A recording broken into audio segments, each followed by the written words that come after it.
महाराष्ट्राच्या विधानसभेची निवडणूक अत्यंत घमासान पद्धतीने लढली जाते आणि ही लढाई किती टोकाची आहे हे गेल्या 24 तासांमध्ये दिसलं।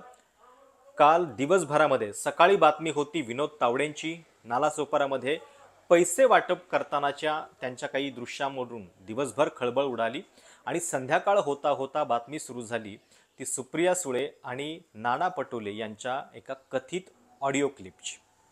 या ऑडिओ क्लिपमध्ये आवाज कुणाचा आहे याच्याबद्दल आता संशोधन चालू आहे। काहींचं म्हणणं आहे की हा AI जनरेटेड आवाज आहे, म्हणजे जर काही गोष्टी करायच्या होत्या तर त्याच्यावरती किमान पैसे खर्च करायला पाहिजे होते, इतक्या बालिश पद्धतीनं हे काम करायला नव्हतं पाहिजे होतं, कारण लगेच तो आवाज कळतोय अशा पद्धतीच्या काही चर्चा ज्या आहेत त्या सोशल मीडियावरती सुरू आहेत। काय खरं काय खोटं ते कळेल नंतर, पण एक लक्षात घ्या, बेसिक काय आहे याच्यामध्ये, बिटकॉइन घोटाळ्याचा जो पैसा आहे तो इलेक्शन फंडसाठी वापरण्याबाबत सुप्रिया सुळे आणि नाना पटोले संवाद करतायत, अमिताभ गुप्तांशी बोलतायत, अशा पद्धतीची ही बेसिक ऑडिओ क्लिप आहे। आता इंटरेस्टिंग गोष्ट काय आहे, 2018 मध्ये हा बिटकॉइनचा घोटाळा घडलेला होता, देशभरामध्ये होता, त्याची व्याप्ती आंतरराष्ट्रीय पातळीवरती होती आणि या घोटाळ्याचा तपास करण्यासाठी पुण्यात पण काही केसेस दाखल झाल्यानंतर टेक्निकल एक्सपर्ट म्हणून ज्या व्यक्तीला बोलवण्यात आलेलं होतं, रवींद्र पाटील पोलीस अधिकारी आहेत, त्यांना बोलवण्यात आलेलं होतं, पण नंतर 2022 मध्ये याच रवींद्र पाटलांच्यावरती पोलिसांनी गुन्हा दाखल केला, कारण ज्या गुन्ह्याचा तपास करण्यासाठी टेक्निकल मदत म्हणून त्यांना आणलेलं होतं तेव्हा रवींद्र पाटलांच्या लक्षात आलं की पोलिसांना हा बिटकॉइन, क्रिप्टोकरन्सी, ब्लॉकचेन हा प्रकार काही कळत नाहीये आणि त्यामुळं त्यांनी आणि प्रकाश घोडे नावाचा अजून एक व्यक्ती आहे, या दोघांनी जी रक्कम बिटकॉइनच्या त्या सगळ्या प्रकरणातली आहे त्याच्यापेक्षा थोडीशी कमी दाखवून, म्हणजे प्रकाश घोडेनं पण त्यांना मदत केली, जे स्क्रीनशॉट त्यांनी सांगितले ते कमी किमतीचे दाखवले आणि त्या माध्यमातून यांनी हा पैसा जो आहे या घोटाळ्याचा तो स्वतःच वेगवेगळ्या ई-वॉलेटवरती वळवला आणि त्या सगळ्या प्रकरणामध्ये रवींद्र पाटील आणि प्रकाश घोडेला अटक झालेली होती। इंटरेस्टिंग प्रकार यासाठी आहे की रवींद्र पाटील, ज्याला या घोटाळ्यामध्ये सगळा पैसा तपासाच्या नावाखाली स्वतःच वळवल्याचा आरोप होता, त्याच रवींद्र पाटीलनं काल हा आरोप केलेला आहे। म्हणजे आपण मागे बघितलेलं होतं की सचिन वाझेचा वापर कशा पद्धतीने झालेला होता अनिल देशमुखांच्या विरोधात स्टेटमेंट देण्यासाठी। आता तेच आहे की ज्या व्यक्तीवरती आरोप होता बिटकॉइन घोटाळ्याचा, हा सगळा पैसा त्यांनी योग्य पद्धतीने पोलिसांच्या पर्यंत पोहोचू दिला नाही आणि पोलिसांचं टेक्निकल नॉलेज कमी पडतं याचा फायदा घेऊन वेगवेगळ्या खात्यांमध्ये तो वळवला, त्याच रवींद्र पाटीलनं काल हे आरोप जे आहेत ते केलेले आहेत। आता ती ऑडिओ क्लिप जी आहे ती इतकी इंटरेस्टिंग आहे की त्याच्यातला आवाज जो आहे तो खरोखर सुप्रिया सुळेंचा आहे की नाही हे ज्यांना त्यांचा आवाज माहिती आहे त्यांना कदाचित पटकन लक्षात येईल, पण या माध्यमातून हा सगळा आरोप जो आहे तो अगदी भाजपच्या राष्ट्रीय नेत्यांनी सुद्धा केला। म्हणजे सुरुवात एका वेब पोर्टल पासून झाली, त्या वेब पोर्टलने ही बातमी चालवली, मग त्याच्यानंतर रवींद्र पाटील ज्याच्यावरती 2022 मध्ये त्याला अटक करण्यात आलेली होती याच बिटकॉइन घोटाळ्यातला पैसा त्यानं स्वतःकडे वळवला म्हणून, त्याच रवींद्र पाटीलचा एक बाईट येतो, तो माध्यमांना सांगतो आणि त्याच्यानंतर सुधांशु त्रिवेदी हे भाजपचे नेते तिथे पत्रकार परिषद करतायत आणि थेट आरोप सुप्रिया सुळे आणि नाना पटोले यांच्यावरती करतायत। आता बिटकॉइन घोटाळा हा 2018 मध्ये ज्यावेळी झालेला होता पुण्यामध्ये, त्यावेळी सुरुवातीला तिथं पोलीस आयुक्त हे काही अमिताभ गुप्ता नव्हते, तिथं रश्मी शुक्ला त्या काळामध्ये पोलीस आयुक्त होत्या आणि नंतर 2022 मध्ये या रवींद्र पाटीलला अटक झाली, त्यावेळी त्या काळामध्ये अमिताभ गुप्ता इथं होते। आता खरं खोटं काय आहे ते कदाचित या सगळ्या प्रकरणाचं पुढं काय होतंय याचं आपल्याला कळेलच। त्या AI क्लिपबद्दल खरोखर ती AI ची क्लिप आहे का की तो सुप्रिया सुळेंचाच आवाज आहे हे सुद्धा लक्षात येईल, पण हे सगळं मतदानाच्या 24 तास आधी घडलं। सकाळी विनोद तावडेंची बातमी, संध्याकाळी ही त्याला काउंटर करण्यासाठी आलं का हे सगळं प्रकरण, अशी सुद्धा चर्चा राजकीय वर्तुळामध्ये सुरू आहे।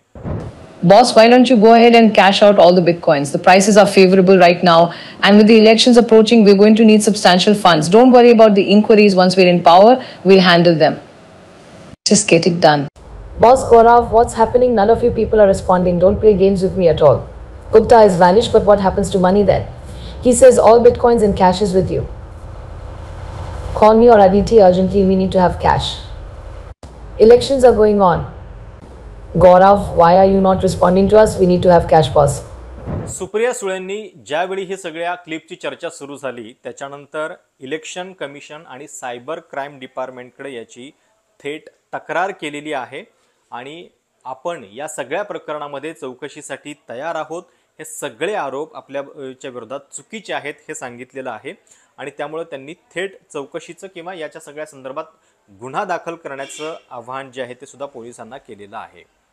त्यामुळं एकतर आवाज आपला नाही आहे हे त्यांनी सांगितलेलं आहे आणि सोबतच या लेवलला हे सगळं पॉलिटिक्स होतं आहे याच्याबद्दल सुद्धा संशय व्यक्त केलेला आहे. त्यामुळं या बिटकॉईनचा हा प्रकार इतका डेंजर आहे, जितका आपण त्याच्या खोलामध्ये जाऊ तितक्या सुरस आणि रहस्यमय कथा समोर येतात.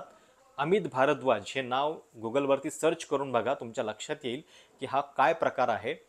ज्या अमित भारद्वाज आणि त्याच्या भावांच्या वरती हा सगळा बिटकॉईन घोटाळा केल्याचा आरोप आहे त्या अमित भारद्वाजचा काही दिवसांपूर्वी मृत्यू झाला आणि लाखो करोडोंचे व्यवहार त्याने या सगळ्या बिटकॉईनमध्ये केलेले आहेत.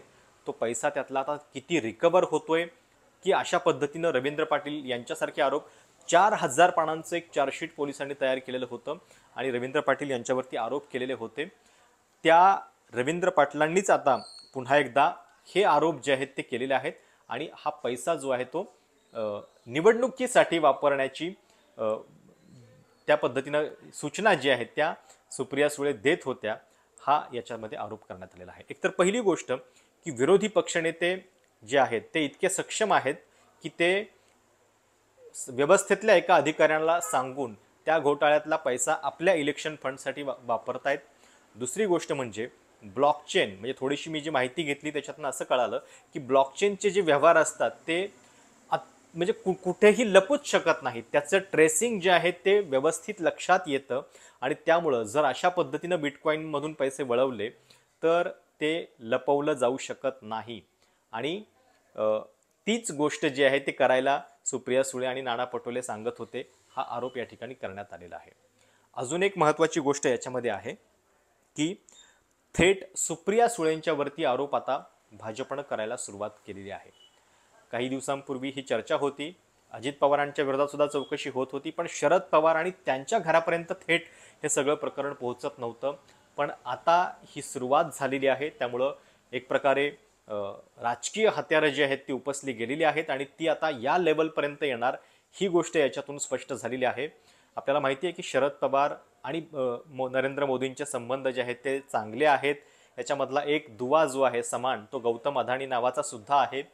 पण आता जर ज्या अर्थी थेट सुप्रिया सुळेंचं नाव या प्रकरणामध्ये आलेलं आहे तर एकतर त्या ऑडिओ क्लिपची चौकशी व्हायला पाहिजे, तो आवाज जो आहे तो नेमका कोणाचा असला आहे हे समोर यायला पाहिजे लोकांच्या आणि जर खरोखर काही असेल तर त्याच्यामध्ये कारवाई पण व्हायला पाहिजे. पण नसेल तर हे प्रकरण ज्या पद्धतीनं झालेलं आहे आणि निवडणुकीच्या मतदानाच्या 24 तास आधी झालेलं आहे ते बघता या सगळ्या प्रकरणाबद्दलच्या इतर गोष्टी सुद्धा लक्षात घ्यायला हव्यात.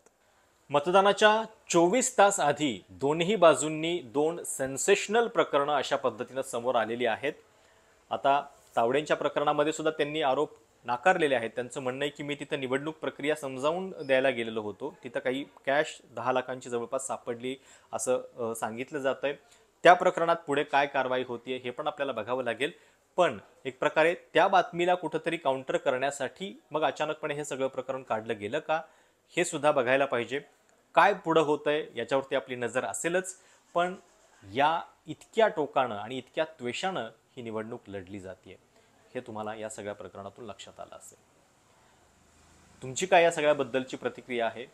तुम्हाला काय वाटतंय आणि तुम्ही मतदानासाठी बाहेर पडलेला आहात का? आज मतदान केलं का? हे सुद्धा कमेंट्समध्ये नक्की कळवा. चॅनल सबस्क्राईब करायला विसरू नका. धन्यवाद.